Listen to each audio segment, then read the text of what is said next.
Purchasing a new or used vehicle is something that almost everyone will experience. However, having the right knowledge to do so without regretting your decision later on down the road is something that not everyone has the ability to do. I myself have regretted purchasing vehicles in the past.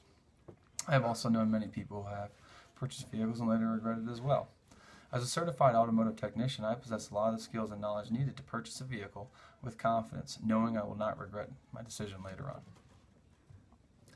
First off, I like to consider, is it a vehicle for need? Is it a vehicle for work, or is it for play? If the vehicle is for pleasure, then you really need to know, do you need it? Can you live without it?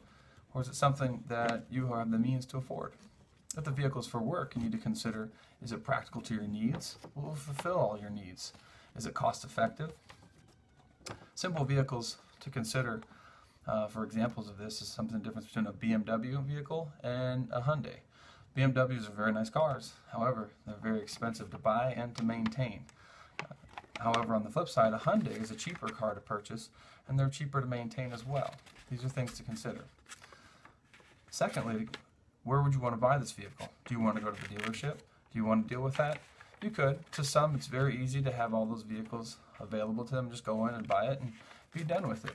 So to some, it is a little overwhelming because they feel overly pressured. However, their alternative is private party, which can be overwhelming to some as well if they don't know what they're looking for in a vehicle. Sometimes they just feel a little overpressured, aren't familiar with how much a vehicle is worth, or what they should pay for it, or even how to haggle. A few ways to be able to know what you're looking for is you can use some tools like a used car checklist. So when you go look at a vehicle, you know what to look over. You look over things like the tires, the brakes, look under the car, make sure it's not leaking, make sure all the fluids are reasonably clean. Maybe they even have maintenance records. It's a good thing to ask for. Also definitely want to consider doing a test drive. During a test drive, obviously, you'd want to check the braking, you want to check the accelerating, make sure the transmission shifts properly, and make sure everything works as designed. You'd want to make sure listen for noises, make sure you don't have any weird vibrations or annoying rattles that you may have to deal with down the road. After your inspection, these are all things to consider when dealing with the price. To find a good price, or to find the good value of your car, you'd want to look on a website like NADA.com or KellyBlueBook.com. Both of these, I like to use both and use the average. NADA is typically what dealerships use to determine the price for a car.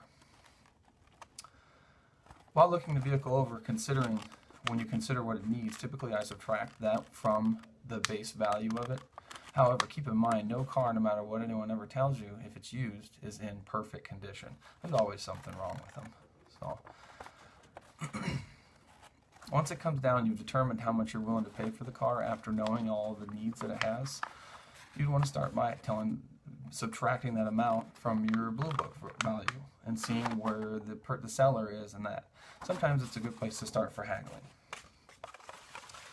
Once you two have decided on a purchase price, you'd want to also consider requirements after that. Things like what the DMV requires, emissions testing, bill of sale, stuff like that. Also, you'd want to check with your bank and obviously with the DMV prior to purchasing vehicles. Another good idea to have is a backup vehicle, just in case the first one you were looking at falls through. I've seen this happen several times. You get there and it's just not what you're after. So, knowing all these things will help you purchasing your next vehicle. And out of all the cars I have looked over for people, all of them could have benefited from knowing this information. Take this information and feel confident with purchasing your next car. And always remember to be patient when buying your vehicle. If you don't find the right one now, just wait. Another one will come along someday. Thank you for your time.